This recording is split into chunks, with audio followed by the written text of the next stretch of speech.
봄을 맞이하면서 봄이 온 것을 온몸으로 느끼고 있죠.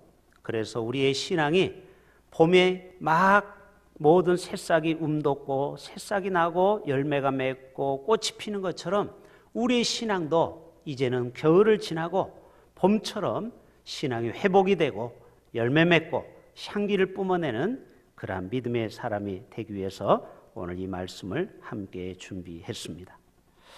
제가 오늘 특별히 이 봄에 관한 기독교인 시를 하나 소개하겠습니다. 이 시는 백은경 시인이 쓴 시입니다. 제목은 삶을 꽃피우기 위해. 우리 반주 좀 해주세요.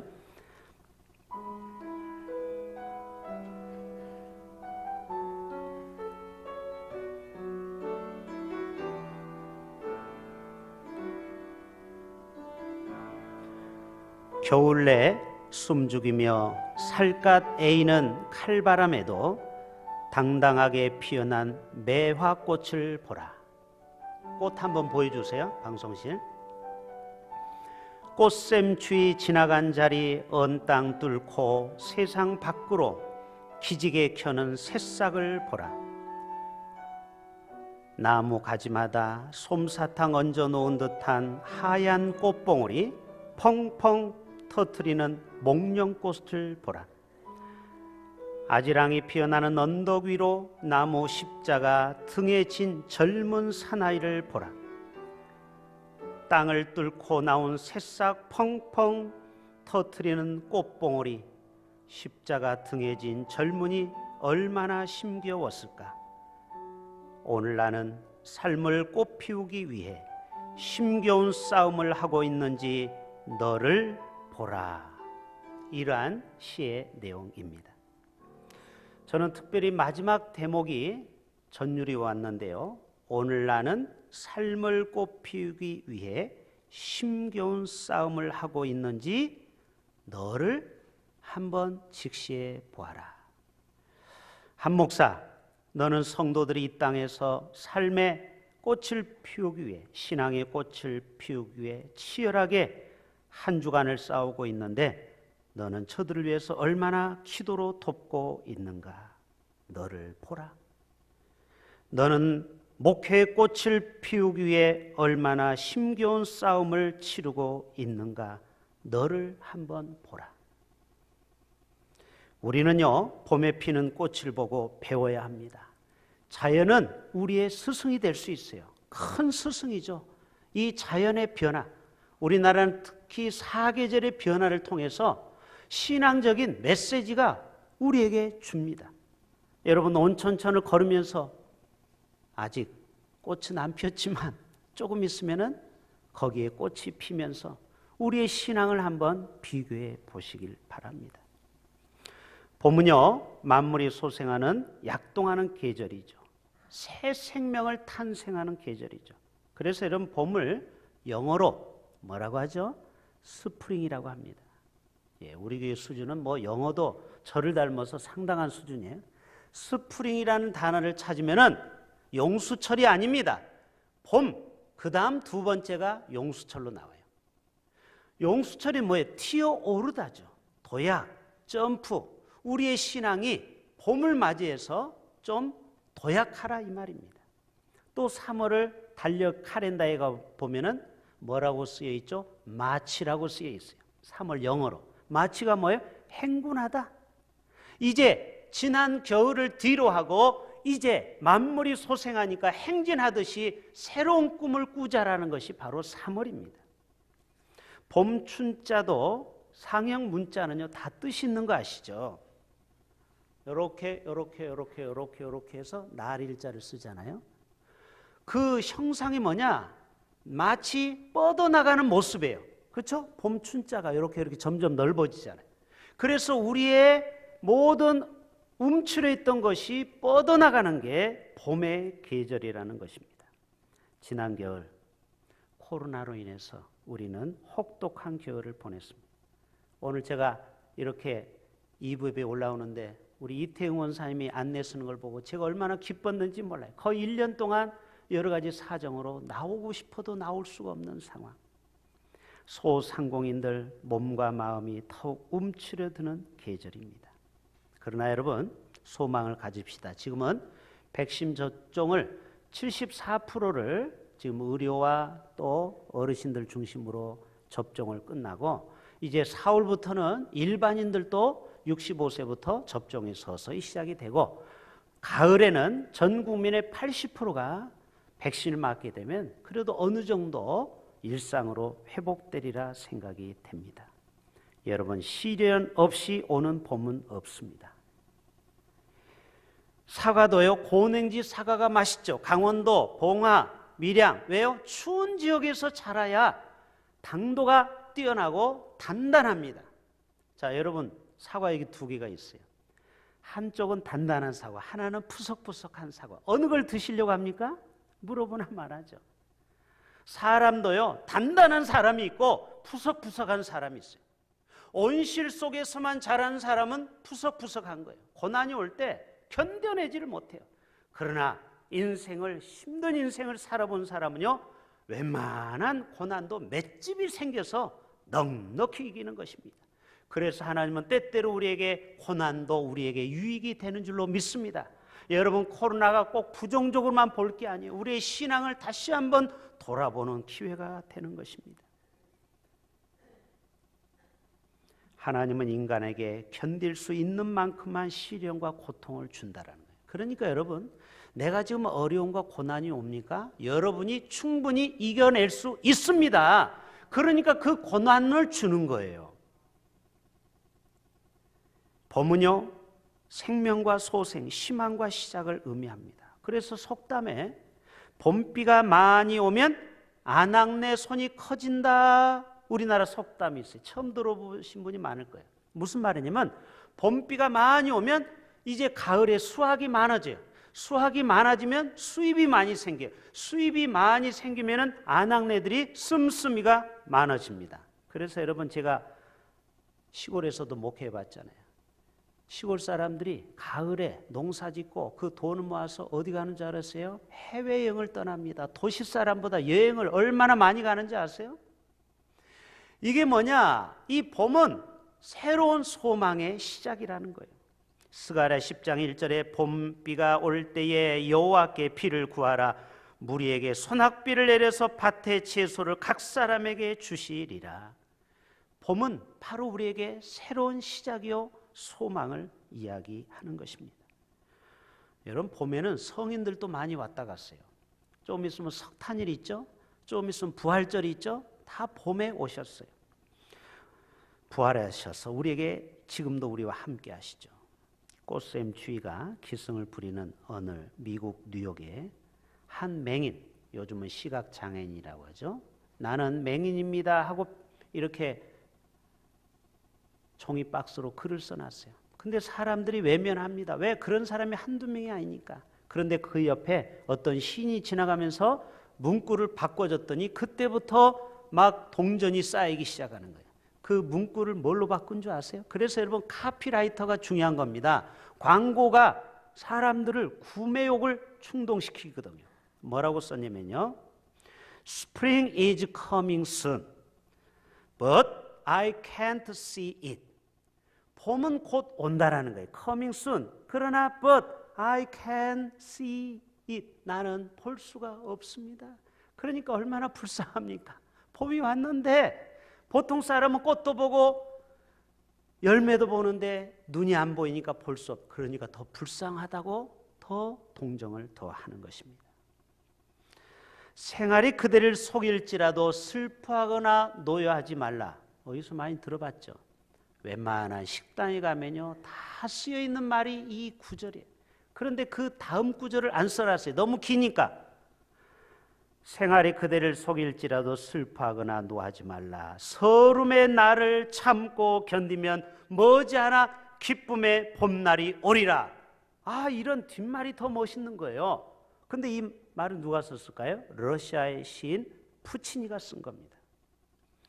이 푸시킨이 러시아 모스크바 광장에서 한 거린을 또 발견했어요. 이분도 또 눈이 안 보이는 맹인이에요. 거기에서 움킬에 앉아가지고 한 푼 주십시오, 한 푼 주십시오. 물론 러시아 말로 했습니다. 여러분 러시아 말은 쉬워요. 이놈의 새끼 저놈의 새끼 스키 하면 돼요. 예. 고르바초프스키 뭐 이놈의 새끼 저놈의 새끼 하면 돼요. 아무튼 러시아 말로 한 푼 주시오 한 푼 주시오 하는데 사람들이 쳐다보지도 않아요. 근데 아까처럼 종이에다가 뭐를 딱 썼더니 그때부터 동전이 막 떨어지는 거예요. 뭐라고 썼게요? 겨울이 왔으니 봄도 멀지 않으리. 여러분 이 간단한 말이 얼마나 우리에게 상징적인 것입니까? 여러분 인생에 고난이 왔습니까? 축복이 멀지 않으리. 제가 한번 바꿔봤어요. 따라서 해봅시다. 고난이 왔으나 축복도 멀지 않으리. 왜 나만 겪는 고난이냐? 그래요. 힘들죠. 고난 자체는. 겨울이 얼마나 춥고 배고프고 힘듭니까? 어려운 사람에게는. 이 코로나가 얼마나 우리를 고통을 줍니까? 그러나 겨울이 왔다. 그러나 봄도 멀지 않으리. 좋은 날이 반드시 올 줄로 믿습니다. 우리의 인생사 고되고 힘들지 않는 사람이 없죠. 저도 아들들을 키우면서 눈물을 아마 이런 컵에 이 컵도 부족할 거예요. 여러분 특별히 아들들을 키우면요 정말 기가 막힌 일도 많이 만나게 됩니다. 그러나 저는 소망을 가져요. 조금 있으면 우리 아이들이 이쁜 며느리를 데려와서 결혼해서 아버님 하고 제 팔짱을 끼워줄 날이 저는 그거를 상상해요. 저는 딸이 없었기 때문에 누가 제 팔짱을 끼워주는 사람이 저희 아내 외에는 다른 여자가 없어요. 근데 드디어 이제 결혼하면은 아버님 우리 장로님 그 며느리들 보면은 옛날에 식당에서 우리가 식사할 때 보면은 막 쫓아와 가지고 아버님 애교 피는데 얼마나 부러운지. 이거는 아들만 있는 사람만이 느끼는 감정이에요. 그리고 좀 있으면은 손주도 보겠죠. 얼마나 손주가 이쁠까. 저는 그 봄날을 기대하면서 지금 소망 중에 기다리고 있습니다. 여러분도 반드시 봄날이 올 줄로 믿습니다. 그래서 이 봄에 훈풍이 불면 앞을 다투어 새싹이 돋아나듯이 우리들의 심령에도 성령의 봄바람이 불어서 소생하는 역사가 일어날 줄로 믿습니다. 우리 이런 찬양이 있잖아요. 성령의 바람 이 땅 가득 불어와 신혼 입은 주의 순결한 백성 주의 영광 위에 이제 일어나 열방을 치유하며 행진하는 영광의 그 날을 보리라. 반드시 이 겨울이 지나면 봄이 온다라는 사실입니다. 에스겔 골짜기의 마른 뼈를 보고 있죠. 에스겔 37장 제가 읽을게요. 빠르게. 에스겔 37장 보여주세요. 주 여호와께서 이 뼈에게 말씀하죠. 우리의 인생도 뼈처럼 바싹 말라버릴 때가 있죠. 내가 생기 성령의 피뉴마를 너희에게 들어가게 하리니 너희가 살아나리라. 너희 위에 힘줄을 두고 살을 입히고 가죽으로 덮고 너희 속에 생기를 넣으리니 너희가 살아나리라. 아멘. 살아난다라는 거예요. 살아난다라는. 우리 성도들의 사업이 살아나리라. 교회 학교가 살아나리라. 병든 자가 살아나리라. 죽은 신앙이 살아나리라. 오늘 또 주의 종을 통해서 선포할 때 여러분의 삶에도 동일한 기적이 일어날 줄로 믿습니다. 이 봄을 맞이해서 우리의 신앙이 다시 한번 회복해야 돼. 일어나야 돼. 두 번째로 이 봄을 맞이하면서요 새 일을 행하실 하나님을 우리는 기대해야 됩니다. 자, 우리 10절 한번 볼까요? 나의 사랑하는 자가 내게 말하 이르기를 나의 사랑 내 어여쁜 자야 일어나서 함께 가자. 따라서 합시다. 나의 사랑 나의 어여쁜 자야. 하나님은요 우리를 심판자로 생각하지 않고 사랑의 대상으로 생각하는 거예요. 여러분은 어떻게 생각할지 몰라도요 하나님은 여러분을 나의 사랑 나의 어여쁜 자야 이렇게 우리를 불러주는 거예요. 비록 내가 불순종하고 범죄할지라도 하나님은 우리를 향해서 오 이쁜 내 새끼야. 여러분 자녀를 키워보셨잖아요. 낮에는 막 말썽 피고 까불다가 저녁에 잠잘 때 어때요? 얼마나 이쁜지. 그래서 그냥 이마에다 뽀 하잖아요. 하나님도 똑같아요. 비록 우리가 불순종하고 범죄하고 그러지만 하나님이 볼 때는 우리 성도들을 나의 사랑, 나의 어여쁜 자야, 어서 와라. 내 아들아, 내 딸아. 지금도 우리를 그렇게 사랑의 눈빛으로 우리를 봐주시는 줄로 믿습니다.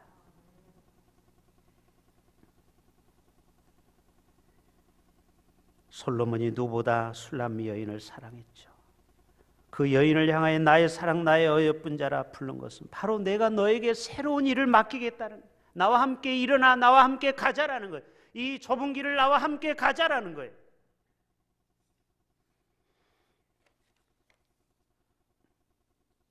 이사야 43장, 너희는 이전 일을 기억하지 말며 옛날 일을 생각하지 말라. 보라, 내가 새 일을 행하리니 이제 나타낼 것이라. 따라서 합시다. 이제 봄이 왔어요. 이제 나타낼 것이라. 우리는요, 자꾸 과거의 실패에 우리의 마음, 미련한 자꾸 옛날로 돌아가는 게 있어요. 실패한 아픔, 과거를 우리는 생각할 때가 있어요. 그러나 여러분, 하나님은 우리의 과거를 보지 않습니다. 베드로가 3번씩 주님을 부인하고 주님을 배신하여 떠난 것을 주님은 기억하지 않고, 네가 나를 사랑하느냐? 예, 사랑합니다. 내 양을 먹이라. 사명을 주셨죠? 내 양을 쳐라. 오늘 또 주님은 우리를 불러서 우리에게 또 다른 사명을 주시는 줄로 믿습니다. 여러분, 아픈 사연 없는 사람이 없어요. 제가 우연히 어제 드라마를 보면서 명대사를 제가 들었어요. 사람은 들춰보면 안 되는 게 2가지가 있대요. 첫째는요, 어렸을 때 기억해 보세요. 애들이 방 하나에, 이불 하나에 다 가족들이 모여 있잖아요. 그러니까 가끔 애들이 방구를 껴요. 그러니까 첫 번째, 이불 속에서 방귀 낀 이불은 절대 들춰보지 말래요. 들춰내면 고약한 냄새가 나요. 2번째로는 들춰보지 말 것 중에 남의 아픈 사연을 들춰보지 말래요. 그러니까 자꾸 남에게 물어보지 마세요. 저도 가끔 새가족 오면 자꾸 물어보는 게, 이게 목회자 직업상, 뭐 전에 교회에서 뭐 하셨어요? 직업은 뭐세요? 가족은 어떻게 됐어요? 근데 여러분, 아픈 사연이 있는 사람은요, 가족 관계에서 아픔이 있는 사람은 마음의 문을 딱 닫아버려요. 그래서 요즘은 새가족이 와도요, 절대 가족 관계를 묻지 않는다고 그래요. 다 우리는 인생이 남이 모르는 자기만의 어떤 사연이 있어요. 그러나 여러분, 중요한 것은 하나님은 우리의 과거와 사연을 묻지 않고 새로운 일을 맡기시는 줄로 믿습니다. 나와 함께 가자라는 것, 새 일을 행하자라는 것, 일어나 나와 함께 가자라는 것입니다. 3번째, 봄을 맞으면서 신앙의 아름다운 꽃을 피우라는 거예요. 자, 우리 12절 13절 봅니다. 지면에는 꽃이 피고 새가 노래할 때가 이르렀는데 비둘기의 소리가 우리 땅에 들리는구나. 여러분, 온천천 가보세요. 비둘기가 구구구구구 막 또 물고기가 튀어오르면 소리가 나죠. 무화과 나무에는 푸른 열매가, 포도나무는 꽃을 피워 향기를 토하는구나. 여러분, 이 꽃은 향기를 막 토해내요. 뿜어내요. 여러분, 우리도 이 봄을 맞이해서 생명을 뿜어내고 오늘 또 꽃을 피는 것처럼 우리도 신앙의 열매, 성령의 9가지 열매, 우리가 맺어야 될 열매가 얼마나 많습니까? 우리 모두가 선한 열매, 성령의 9가지 열매 많이 맺어드릴 수 있기를 바랍니다. 사랑과 실학과 화평과 오래 참음과 자비와 양성과 온유와 충성과 절제, 오래 참음, 절제, 이 모든 열매를 맺어가는 삶이죠.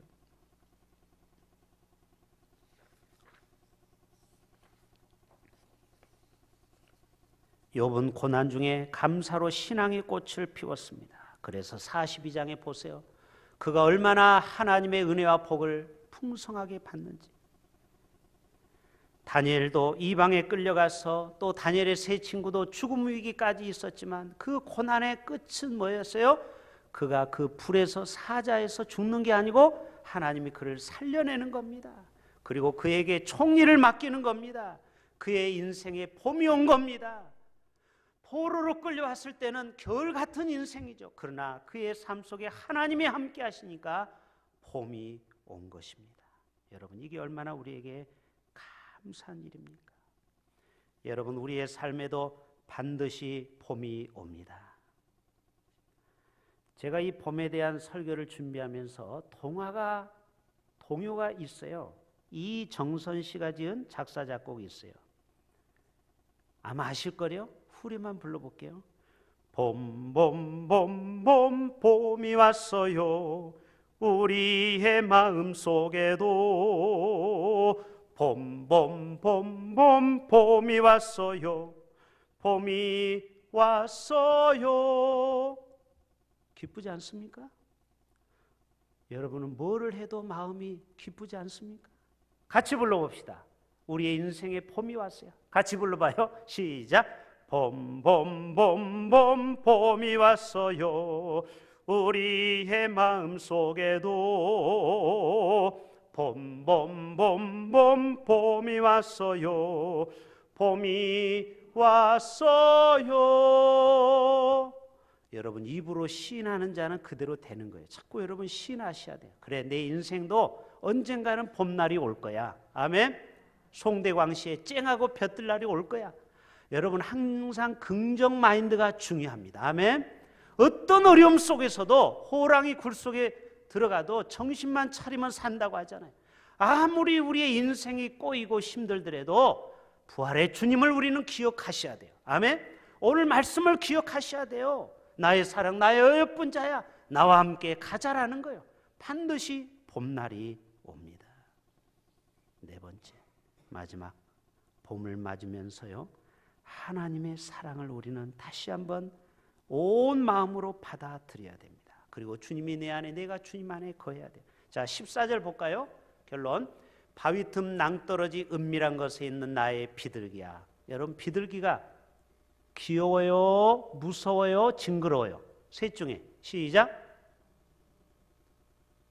무서워요? 비둘기는 귀엽잖아요. 만지고 싶잖아요. 이렇게 얼마나 이렇게 날씬한지, 이렇게 딱 안고 싶잖아요. 여러분, 어렸을 때 연애 편지 쓸 때 아가서를 좀 인용 안 했습니까? 서창호 장로님 많이 썼죠. 마진 집사님한테. 오, 나의 사랑, 나의 어여쁜 지은아, 너는 나의 비둘기로구나. 그래가지고 넘어온 거 아니겠어요? 알만한 사람은 다 아는 게 이 아가서예요, 아가서. 그래서 옛날에는 아가서를 성경에서 빼자고 그랬어요. 왜? 여기 보면은 막 유방이 나오고 여러 가지가 외설스러운 내용이 나오거든요. 여러분, 이게 그렇게 보면 안 돼요. 우리는 성경을 4차원으로 봐야 돼요. 이거는 영적으로 봐야 돼요. 오늘 또 이스라엘을 향한 하나님의 사랑을 얘기하는 겁니다. 하나님의 사랑은 구체적이에요. 우리의 온 머리, 아이고 우리 사랑하는 성도 머릿결에 왜 이렇게 샴푸를 이쁜 거 감으니? 아이고 우리 사랑하는 눈이 왜 이렇게 이쁘니? 너는 사슴과 같다. 이 표현이 나오죠. 여러분, 하나님의 사랑은 구체적인 줄로 믿습니다. 하나님의 사랑은 두리뭉실이 아니에요. 우리를 구체적으로, 여러분의 뼈 마디마다, 여러분의 피마다 하나님은 사랑하십니다. 여러분, 이것을 느끼셔야 돼요. 우리 세포 하나하나도 하나님은 사랑하십니다. 내 사랑하는 어여쁜 자야, 내 사랑하는 아들아, 내 딸아. 여러분, 이 고백에 우리는 눈물을 흘리지 않을 수가 없어요. 나의 비둘기야, 내가 내 얼굴을 보게 하라, 내 소리를 듣게 하라. 이 코로나 시대에 딱 맞는 말씀이에요. 지금도 이 자리에 와야 될 성도가 여러 가지 상황 때문에 오지 않으니까 목회자가 이렇게 오래간만에 오시는 분 얼굴을 보면요, 얼마나 제 마음이 기쁜지. 아니, 평소보다 제가 좀 많이 흥분했죠. 왜 그래요? 안 오던 분이 오시니까 그러는 거예요. 그렇잖아요. 여러분도 오래간만에 가족 만나면 막 오버하잖아요. 흥분하잖아요. 막 목소리가 도레미파솔로 올라가잖아요. 하나님도 마찬가지입니다. 우리 성도들이 안 오던 성도가 새벽 예배에 와요. 그러면 너무 반가운 거예요. 수예배에 나와요. 금요기도에 나와요. 주일 예배에 나와요. 주일 3부 오후 예배에 나와요. 그러면 목사가 얼마나 기쁜지 몰라요. 그분이 저에게 밥 한 번 안 사줘도 저는 그냥 기쁜 거예요. 감사한 거예요. 하나님도 똑같습니다. 여러분의 얼굴을 보여주세요. 여러분의 목소리를 들려주세요. 그분 앞에 찬양으로 여러분의 목소리로 기도해 보세요. 하나님은 들으시고 기뻐하십니다. 나의 비둘기야, 내가 내 얼굴을 보게 하라. 내 소리를 듣게 하라. 여러분, 술람미 여인은 여러분이 아시는 대로 어여쁜 미스 코리아, 미스 아메리카가 아닙니다. 얼굴은 새카만 여자예요. 알고 계시죠? 상식적으로. 아가서 1장 5절 6절 찾아보세요. 예루살렘의 딸들아, 내가 비록 검으나 아름다우나 게달의 가죽은 시커먼 걸 얘기하는 거예요. 6절에 내가 햇볕에 쬐어서 거무스름할지라도, 이게 뭐냐? 이 술람미 여인은 완전히 시골 아낙네를 여러분 상상하면 돼요. 그 밭에서 일하는 여자 있죠? 얼굴에 수건 쓰고, 교회에서 준 임직자 수건을 머리에 뒤집어 쓰고, 그리고 이 호매로 일을 하다가 막 얼굴에 흙도 묻고 얼굴이 까맣고 뭘 발랐겠어요? 선크림을. 그런데 솔로몬은 이 여자한테 꽂혔다니까요. 술람미 여인한테. 여러분, 이것을 영적으로 바꿔 해석해 봅시다. 우리는 비록 검은 이 술람미 여인처럼 주님 보실 때는 참 보잘것없는 인생 아닙니까? 정말 그런 인생을 하나님은 우리를 짝사랑해서 그냥 꽂혀서 우리를 구원해 주시고, 아멘? 우리가 잘난 게 아니잖아요. 하나님이 우리를 예수 믿게 만들고 하나님의 자녀 삼아 주시고 우리를 하늘나라의 왕자로 공주로 삼아 주신 거예요. 하나님의 형상을 우리를 빚어 주신 거예요. 왜 하나님 우리를 사랑하십니까? 자신의 자녀이기 때문에. 여러분, 자녀를 키워보신 분 아시죠? 가끔 우리 자녀가 말썽을 피고 속을 새기면요, 정말 원수가 없죠. 그러나 아무리 자식이 미워도 이웃집 자녀보다 우리 자녀가 이쁜 거예요. 하나님도 똑같아요. 불신자, 하나님을 믿지 않는 도덕적으로 살아가는 사람, 그런 사람이 더 세상에서는 인정받아요. 예수 믿고 얌체짓하고 아주 뺀질뺀질하고, 그래도 하나님은 누구를 더 사랑하느냐? 당신의 백성을 더 사랑하는 거예요. 뺀질뺀질거리고 아주 얌체 같아도, 왜? 내 새끼니까, 내가 낳았기 때문에. 내가 너를 낳았다고 했죠? 하나님은 우리를 낳으신 분이에요. 여러분은 하나님의 자녀예요. 아멘. 여러분, 이 자존감을 회복할 수 있기를 바랍니다. 여러분이 인생의 끝자락에 있더라도 나는 하나님의 아들이야, 나는 하나님의 거룩한 딸이야. 그래서 우리를 끝까지 붙드시는 분이 하나님이십니다. 마지막 요한계시록 3장 10절. 볼지어다 내가 문 밖에 서서 두드리노니. 하나님은 우리를 계속해서 프로포즈, 우리를 향해서 구애를 해요. 그런데 우리는 마음의 문을 열지 않는 거예요. 지금도 우리 남편, 우리 자녀들 중에 예수를 안 믿는 남편, 자녀들이 있잖아요. 누구든지 내 음성을 듣고 문을 열면 내가 그로 들어가 먹고 마시고 마시리라. 아가서 5장 2절. 나의 누이, 나의 사랑, 나의 비둘기, 나의 완전한 자야, 문을 제발 열어다오. 밤새도록 놓고 하다 보니까 밤이 꼬박 샜네요. 그래가지고 머리에 뭐가 있어요? 찬 이슬이 맺어지고. 여러분, 새벽에 밤을 새어봤습니까? 새벽에는 이슬이 내리죠. 그 이슬이 머리에 하얗게 내렸다는, 그만큼 우리를 사랑하는 분이 하나님인 줄로 믿습니다. 이스라엘 백성들아, 나는 너를 사랑한다. 나는 너를 위해서 기다리고 있다. 지금도 마음의 문을 열고 이슬이 맞도록 너를 기다린다. 그래서 찬송가 442장 1절. 소장미꽃 위에 이슬 아직 맺혀 있는 그때에 귀에 흐는 이 소리 들리니 첨성 분명하다. 여러분, 옛날에 철야기도 하고 산에 가서 밤기도 하고 나오면서 불렀던 찬송가가 바로 이 찬송이에요. 밤이 맞도록 머리에는 이슬이 맞으면서 기도했을 때 하늘에서부터 내 사랑하는 아들아, 내 사랑하는 딸아 하면서 주님이 우리를 안아주시는 것을 느끼셔야 돼요. 여러분 그런 체험이 없으신 분은 다시 한번 우리의 신앙이 이 봄을 맞이해서 회복될 수 있기를 바랍니다. 하나님과의 뜨거운 체험이 없는 분은요, 신앙생활이 율법적이요 종교적인 겁니다. 그러니까 교회에서 직분을 받아도 그냥 억지로 하는 거예요. 내가 정말 십자가의 은혜로 감사하지 않는 거예요. 왜요? 체험이 없기 때문에. 여러분 하나님과 달달한 사랑을 체험을 가지셔야 돼요. 특별히 젊은이들이요, 여러분이 하나님을 뜨겁게 만나지 않으면요, 인생이 계속 방황의 끝이 없어요. 교회를 수십 년 다녀도 방황하는 사람이 얼마나 우리 주위에 많습니까? 아무리 모태신앙이면 뭐합니까? 기도할 줄도 모르고 뭘 하나 봉사할 줄도 모르고. 왜 그래요? 체험이 없는 거예요. 하나님을 만나지 못한 거예요. 마음의 문을 열지 못하는 거예요. 여러분 이 시간 제발 부탁하오니, 여러분 나의 사랑 나의 어여쁜 자야, 주님이 우리를 구애하고 있어요. 계속 우리를 사랑으로 문을 열라는 거예요. 그러면 여러분 마음의 문만 열면요, 주님이 여러분에게 쑥 들어갑니다. 할렐루야. 성령님이 들어가시는 거예요. 그리고 영원히 여러분을 떠나지 아니하는 거예요. 이게 얼마나 수지 맞는 일인지도 몰라요. 그런데 우리 자녀들은 이 비밀을 몰라요. 이 시간 다 같이 통성으로 한번 기도하겠습니다.